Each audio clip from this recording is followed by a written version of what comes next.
Hi guys, and welcome to another episode of Napoli on Football Manager 2017, and we are now into February 2017, and the transfer window has obviously happened in January since last episode, so we'll run through. There's only been a couple bits of news transfer wise, the first of which is Emanuele Giacchierini. He has left us. He's left to go to West Brom. I believe it was 2.2 million up front, and then it's going to go up to 3 million. Obviously, he didn't really get much of a chance with us. He had literally just signed with us from Sunderland, I think. But he wasn't really a Napoli player, so I got rid of him for a little bit of money. You can see there exactly how much I sold him for. So we signed him for 1.5 million, and I sold him on for a little bit of a profit of 2.1 million. Like I said, that can rise up to 3 million. He played 5 times for us, got a 6.73 average rating, no goals or assists. And he's played twice for his new club and got a pretty poor average rating of 6.4, to be honest. And the second sale of January, and final transfer business in fact of January, was Raul Albiol. He of course wanted to leave. He wanted to join Chelsea, big clubs. He wanted to join Chelsea, Man City, PSG, Manchester United. So he's gone and joined Callejón. No, me neither. Chinese Super League team, they've got lots of money then.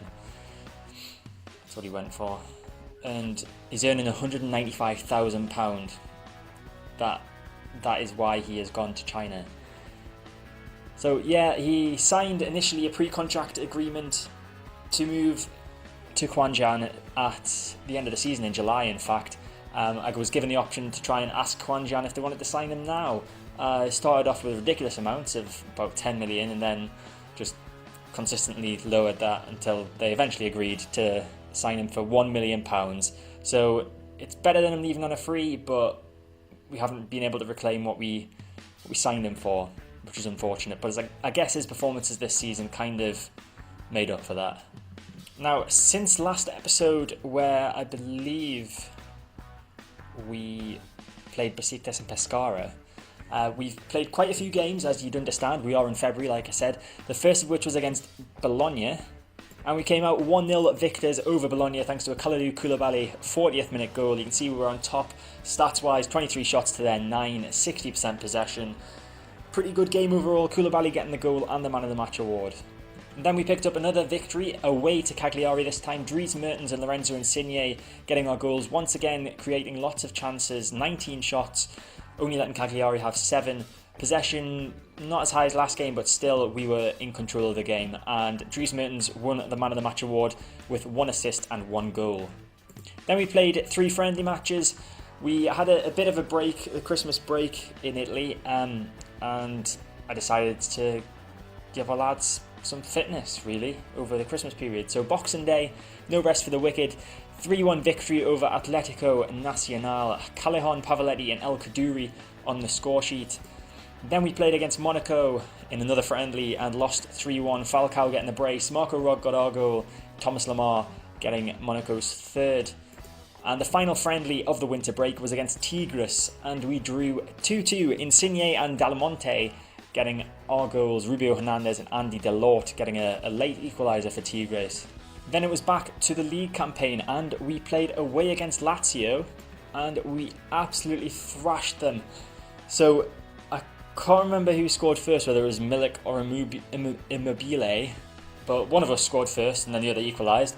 And then Milik went on to get a hat-trick in the game. Mertens got himself a brace. We won 5-1 away from home against Lazio. That's pretty impressive. Again, look at the shots that we created. Look at the number on target. That is great shot accuracy. Possession of 55%, and Milik with the man of the match for his hat-trick. Then there was another high-scoring game. This time, not so much a thrashing as just showing you how to defend badly, really, the amount of poor goals in this game. But Genoa took the lead thanks to a Goran Pandev penalty in the 4th minute. Then Insigne equalised for us. Hamzik put us 2-1 up. Santiago Gentiletti equalised just before half-time, so we went into the break 2-2. Then Lorenzo Tonelli scored to make it 3-2. Oliver Nitcham then equalised, and then Allen got what was to be the winner with 10 minutes left. Again, 22 shots, bit disappointed in the number of shots on target and the possession. but we managed to win, and Alan got himself player of the match. And then starts the downward spiral. So we played against Sampdoria at home in the Tim Cup, the first round of the cup competition. I did rotate the squad maybe a little bit too much. As you can see there, we don't have a lot of players that generally start. Probably Jorginho is maybe the only one. Strinic has started sometimes. But Sampdoria were too strong for us. Antonio Cassano put them 1-0 up. Ivan Strinic got himself and us an equaliser, and then Ante Budimir scored Sampdoria's winner with 6 minutes to go. You can see we didn't create as many shots, and possession was quite even as well. Then we hosted Inter back in the league, and it was awful. A 5-2 defeat. Mauro Icardi put them 1-0 up. Arkadiusz Milik equalised. Then Antonio Kondrava, who incidentally got 4 goals in this game. Yeah, crazy. He just went wild and got all 4 of those goals, and Hamzik tried to pull us back into it, but it wasn't enough. A 5-2 defeat, very disappointing. Even more disappointing was the fact that we followed it up with a top of the table clash. We were first at the time just by, I think, a point. It's over Juventus, and they just trounced us. We went 1-0 up. Milik scored. I thought it was going to be another victory for us against Juve, but it wasn't to be. Dybala, Mandragora and Higuain getting a hat-trick against us. It was a very even game. Juve had a lot more chances though. You can see we had 12 shots, but I'm assuming that most of them were just from long range because I didn't see many highlights. And player of the match, former Napoli striker Gonzalo Higuain. And then the match that we've just played was against Chievo. Marek Hamzik gave us the lead, but within 3 minutes they were level again with Lucas Castro scoring. We did create more shots in this game, but again I think they must have been from long distance because only 6 of them were on target. We didn't have much possession. We're not playing well at all. We've got Fiorentina up next, followed by the first leg of the Champions League first knockout round against Paris Saint-Germain. This is going to be interesting. Are we going to be able to get back to top form? We went so long without losing a game, and then we've just lost 3 in a row and then drawn 1. So this is what the Serie A table looks like at the moment. Roma have actually played a game more than us, 2 points behind us. So a win today can send us within 2 points of Juve with them having a game in hand, and can send us a further 3 points clear of Roma. So this is the lineup we're going with. I still haven't tinkered with the formation. I do think that it can come good again. I am going to at some point have to admit defeat on that one though if we do continue to get beaten. But we've got Rafael in goal, Haisaj, Koulibaly, Karikas and Gulam in defence. Jorginho and Allen are in centre midfield. Callejón at right attack midfield. Hamzik at attacking centre midfield. Mertens at attacking left midfield. And Arkadiusz Milik up top. Incidentally, the African Cup of Nations, I forgot to mention this in the results rundown, the African Cup of Nations was going on throughout January. I think it might still even be going on. Oh no, the players are back now. Several of our players did get called up to their national teams, including I think Gulam did, also El Kaduri, Diawara. They all got called up to their national teams. So this would be the first game back for El Kaduri, who had been playing better than Hamzik, but Hamzik actually got man of the match last match. I think it was Hamzik. He played really well last match anyway, so he's going to stay in the team. I'm just going to get rid of some of the youth players from the bench for these two and Maggio.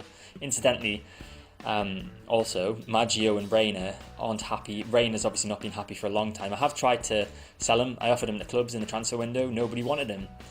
I asked him to do some work. He never got back to me, so he's still with us. And his contract doesn't run out until next year, so hopefully someone will come in summer, or he will just retire, which I think is probably the better option. And then Christian Maggio, not happy with his lack of game time, but 35 years old. I mean, his attributes aren't that bad, but he's 35 years old. I'm not really, we've got high size, we don't really need him. So he can leave in the summer as well, for all I care. So we are actually favourites for this match, despite being away from home. 4-5 favourites. Fiorentina are 3-1. A draw is 2-1. Federico Bernardeschi is Fiorentina's key man. The 22-year-old Italian attacking right midfielder, valued at £12.25 million. He has played quite well in the Europa League this season. He's got an average rating of 7.5. Not so well in Serie A, but he still has managed 5 goals and 3 assists. So he's definitely a danger man. He's playing as inside forward, so I'm assuming he'll be trying to get the goals and make assists just like our inside forwards do. And then our key man is Captain Fantastic, or Captain Not So Fantastic at the start of the season, but getting a bit more fantastic, Marek Hamsik. He has improved in his crossing and pace, which is nice to see. Always nice to see players making improvements in the attributes. But you can see his average rating so far this season has been pretty poor. 6.88 and 6.8 in the Cup. That doesn't really count because it was only a sub appearance. But hopefully he's getting into some kind of form. But I feel like I've been saying that all season. You can see last match he got 8.3 rating, 1 goal. Before that he's been in the 6s. Then he got a 7 and 6s again. Not get played. He's just been average, really, this season. So I'm going to say, come on, lads, show me what you can do. I'm not going to do any individual team talks. I'm just going to let them go out there, hopefully do their thing. Fiorentina get the game underway, and they're shooting from left to right. Hopefully we can get ourselves a victory. We haven't won in 4 games, and it's as if we're trying to throw away the league title, because Juve aren't going to drop that many points. We've played them twice already this season now, so we don't actually have to play them again. So we are relying on other teams beating them and us winning, which it doesn't look like we're going to do. If Kalinic scores here, it's a good save from Raphael. So we are relying on other teams beating Juve, but it's possible. We just need to do our business and hope that other teams help us out. Hamsik on the ball. Great pass to Mertens. Mertens is in the box. Crosses it in. Callejón. Callejón again, and it's 1-0 after 1 minute. Jose Callejón with his 15th goal of the season, and apparently it's his birthday. Happy birthday, Jose. 15 goals for the season, and I think he must be 30, maybe 30 years old. 31? Don't know. Valero with the ball for Fiorentina. Forward to Kalinic, nods that down to Bernardeschi. Tello's there, and it's an equaliser straight away. 2 minutes later, Christian Tello with his 3rd goal of the season, and that lead is short-lived. It has been a habit of ours recently to score early and then just stop playing football and lose the game horrifically like we did against Inter and Juve. Raphael with the ball forward towards Milik. Astori wins that though. Grikes wins it back for us. Now Hamsik with the ball at his feet. Gives it to the left back Gulam. Now it's Allen. Hamsik through to Callejón, looking for a second of the game. Callejón shoots and he's scored. Jose Callejón, can the birthday boy get himself a hat-trick? What a fantastic present that would be. It's his 50th goal of something, not sure what. Might be his 50th goal for Napoli. Might be his 50th goal ever. Surely not ever, unless he's only played for Napoli. But then I would have expected him to be getting more than 50 goals. Gonzalo with the ball to Tello, the goal scorer for Fiorentina. Advancing forward, Gulam intercepts well and plays that out wide towards Callejón, but Oliveira won it. Hamsik wins the ball in the air, but Astori gets it back now to Jorginho. What a ball from him if Milik can get on the end of it. He can, Milik's there, Milik shoots, how's he missed? How did he miss that? Looked easy to score, he just fires it wide. It's still 2-1. Raphael with the goal kick towards Callejón on the right. Picked that up, but he got tackled by Oliveira. And that ball goes forward to Tello. Tello cuts inside, back to Vicinho, and back to Valero. Is the chance still on for them? Bernardeschi gets tackled by Gulam, and Gulam wins it again. Now it's Milik. Could the counter-attack be on for us? Milik, bad pass from him. And Fiorentina have the ball back again. Gulam wins it in the air though. Now it's Jorginho, Allen, Hamsik. Left to Mertens. Can he find a pass to someone? He gets fouled instead by Carlos Salcedo, and the referee sent him off. It was a 2-footed tackle. Carlos Salcedo has put Fiorentina down to 10 men. We surely have to take advantage of this. So half time, we're 2-1 up, and we've got a man extra than Fiorentina. So far, performance-wise, nobody doing that badly apart from Vlad Callejón. Callejón is on a man-of-the-match performance at the moment, an 8.7. So we're just going to tell him to do more of the same, I think. Keep an eye on Callejón. 6.5 rating in defence isn't really very good. It looks like it starts snowing. So we get the game underway, not the game, it's the second half. We've already had a half. Callejón, can we get a chance first off the bat in the second half? No, we can't. Don't even know what I was saying. Babacar. Callejón wins that well. Now it's Haisaj. Ooh, that's a well kept in by Callejón. Jorginho. Back to Callejón. Now it's Hamsik.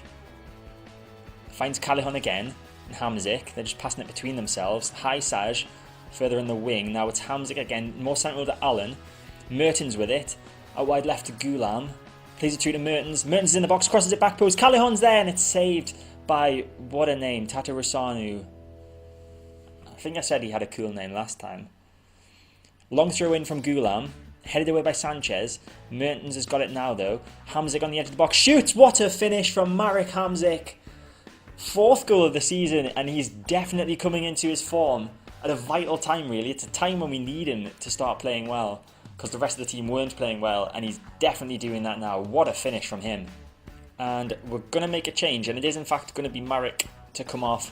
He is playing well, but I want El Kaddouri to get a bit of game time, get himself back into the swing of things. Obviously he's been missing a while, and we'll also get Diawara on the pitch too for Jorginho, who might pick up a red card. And we'll do our 3rd sub as well. Gulam can go off and Ivan Strinic can come on. So we're giving the 2 players that have been away on African Cup of Nations duty a bit of a run out for the last 15 minutes. Hopefully we don't do anything catastrophic and lose this game somehow. Valero with the free kick for Fiorentina, back post to Gonzalo, and I've said his name wrong, but they've scored and we could be about to throw this game away, just like I said we hopefully won't. I'm certainly demanding more, but there's a highlight already going on. Bernardeschi with the ball to Valero. Have I thrown this away? It's Badel. Oh my god. Milan Badel has equalised for Fiorentina. How the hell have we thrown this away? This is ridiculous. Come on, Strinic. Throws it towards Mertens, who flicks it on. Sanchez clears it. Allen doesn't have the ball. It's Valero, and this could be another opportunity for Fiorentina. They're not going to win. Come on. That's just taking the piss. Oliveira down the left wing. Bernardeschi. Good tackle from Diawara. Come on, El Kaddouri. Callejón. Central to Allen. Play it forward. Come on. Let's do something with it. El Kaddouri. Now it's Callejón. Haisaj gets that ball after Callejón was tackled. Oliveira wins the ball back. Koulibaly wins it though in the air. My commentary is not making sense at all. Mertens. Out wide to Haisaj. Can he cross it in? He can. Milik's there. Milik! Off the ball! Oh! That was the chance. Less than 5 minutes left. It looks like we've thrown this away. We could have gone within 2 points of Juve. Is this going to be an actual highlight now? Fiorentina with the ball with Badel. Gonzalo to Valero. Bernardeschi with the ball in the centre of the field, moving forward very quickly. We need to get a tackle in. Oliveira's got it on the left. Callejón tackles well, but Oliveira gets it back. Now it's Bernardeschi. Sanchez. I feel like this is just the wind down highlight at the end of the game. El Kaddouri with the ball for us. Can we launch a counter-attack? Callejón gets fouled by Astori and he's going to get sent off as well. Oh yeah, they're down to 10 men already. Are they going down to 9 men and we can't beat them? Oh, they're down to 9 men and we still can't beat them. I'm switching overload. I don't even know if it'll have time to kick in. I think, yeah, it just did. Okay, we've got a free kick. Milik's got it on the edge of the box. Babakov, foul. No, he doesn't foul him. Doesn't foul him. Full-time whistle. Extremely disappointing 3-3 draw, which feels like a defeat in all honesty. We were 3-1 up. We just threw it away. Probably my fault for making those 3 substitutions, to be fair. Callejón did get the Man of the Match award. 9 rating, 2 goals. Well done him. Happy birthday. But I'm not happy with that. I'm not happy with the fact that we threw away a 3-1 lead. And also threw away 2 extra points to get us closer to Juve. It now means that Roma are still 3 points behind us. I say still, they were 2 points behind, but now they're 3 points behind us. Just looking at the social feed, I think I agree with the majority. Well, there's only 3, but I agree with Ragu and Ho Hung Gai. But Bruno Tucci, what was he watching? That was the perfect performance after a red card from Fiorentina today. Got to take your hat off to them, really. Not really. We were 3-1 up. We threw away a 3-1 lead. If we weren't 3-1 up, I'd probably still say that it wasn't the perfect performance. Never was it the perfect performance. Go to sleep. You're drunk. You're drunk, Bruno. You're drunk. Speaking of drunk, Daniel White, what game were you watching? Chuffed with the big win. We drew. It wasn't a big win. Maybe that's why you're not convinced on praise for Callejón, because you were watching the wrong match. What match were you watching, Daniel? I mean, big win. Did you leave after 70 minutes or something? So at this stage of the episode, we were supposed to have a live comm of the Napoli PSG game. However, I recorded it and my recording software failed to record the visuals, so we didn't get any of the screen. It was literally just me talking. So I'll just play the highlights of the game, the goals of the game anyway, and I'll hide the score at the top. The score will change as it goes in, so you don't know what the score is, basically. So we'll just get into it. First highlight of the game, first goal of the game. I've only got goals on rather than highlights. So Allen with the ball, plays it forward to Milik. Milik needs some support up there. He's got a man on the right, but he gets tackled by Verratti. Callejón intercepts though. Now it's Hysaj at right back. Nice pass to Hamzik. Forward to Milik. Milik holds the ball up well, plays it back to Jorginho. It's nice passing play this, nice build-up play. Milik, through to Hamzik. Now it's Mertens. Mertens shoots and Mertens scores. Dries Mertens makes it 1-0 to Napoli on the 12th minute of the game. Ball in from Mertens, it's headed away by Vidman, now it's Hamzik. Mertens with it now, can he get an assist? Milik's there, it's Callejón, it's 2. We're winning 2-0 after 22 minutes. That is how well we were playing at this stage in the game. The next highlight, Strinic with the ball, plays it forward to Allen. Hamzik back to Strinic. Bear in mind we're looking for our third here. Allen with the ball. Forward to Milik, through to Callejón, looking for a second, it's Hamzik. And there's the third, 3-0 to Napoli after half an hour played. We were on course to get a 9-goal victory if we scored every 10 minutes. Now Widmer with the ball, throws it straight to Krikes. It's Hamzik now. Could we possibly get a fourth? Marquinhos intercepts. Nice ball down the wing to Moura. Now it's Lucas Moura. Can he get a ball in? Crosses it in. Gabbiadini's there and he scored against his former club. Manolo Gabbiadini makes it 3-1 to Napoli now. Surely we're not going to throw away a 3-1 lead once again. Trap with the ball forward. Strinic, this is the second half now. Lucas Moura with the ball. Forward to Gabbiadini. Now Widmer out wide. Crosses it in. It's a good save from Rafael. Rafael plays the ball forward, searching for Mertens, but it's intercepted by Verratti.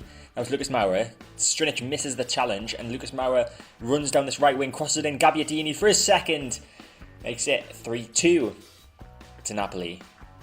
And it looks like we are throwing the game away at this point. Hysaj with a throw, intercepted by Di Maria. Now it's Gabbiadini, who is on a hat-trick at this stage of the game. Plays it forward to Pastore, who just ghosts past our defence. Lucas Moura crosses it in, Verratti, and it's all square. 4 minutes into the second half, and Verratti has made it 3-3. Trapp with a goal kick, now in the 72nd minute of the game. Finds Moura, flicks it on, Krikes nearly intercepted, Strinic gets it though. Koulibaly at the back, plays it to Hysaj, ball chipped forward, intercepted by Silva. That was Dudu to Cavani. Cavani advancing forward, plays it back to Kimpembe. Kimpembe gets tackled by El Kaddouri, and that's going to fall for Insigne, who nods it on, but he has to chase it himself because he's got no support up there, and Krychowiak has got it at the back for PSG. He plays that back to the goalkeeper Trapp, plays a ball forward to Moura. Moura running towards the wing, but gets tackled by Allen. Can Allen find a pass? He can. He finds Mertens. Mertens plays it through to Insigne. It's Insigne with a shot, and it's off the post, and it's in, and we're now winning again. It's 4-3. And Strinic with the throw-in. Moura heads it away. Strinic with another chance to get the ball in. Gives it to Mertens. Now it's Hamzik. Back to Mertens, who gets tackled, and Koulibaly should pick this up at the back, and he does. Plays it down the right wing to Hysaj. Now it's El Kaddouri. Through to Hamzik. It's Hamzik. It's 5-3 to Napoli. At home to PSG in the Champions League. First knockout round, first leg, and that is how the match ended. So apologies for the fact that I couldn't give you the live commentary of the PSG game, but we did get the Fiorentina game. A bit of a strange episode, leading 3-1 at different points in different games and managing to throw it away, but luckily with the Paris Saint-Germain one we did come back to win 5-3. Shame we couldn't do that with the Fiorentina one. We are on a bit of a bad run in the league. We haven't won in 4 games in the Serie A. We've got Udinese up next, but next episode we will be covering the Roma game and the second leg of the Paris Saint-Germain Champions League tie. So I hope you can join me for that. I hope you enjoyed this episode. If you did, make sure to hit the like button. Feel free to leave a comment below. Subscribe to my channel to get all my content when it comes out. And I'll see you next time.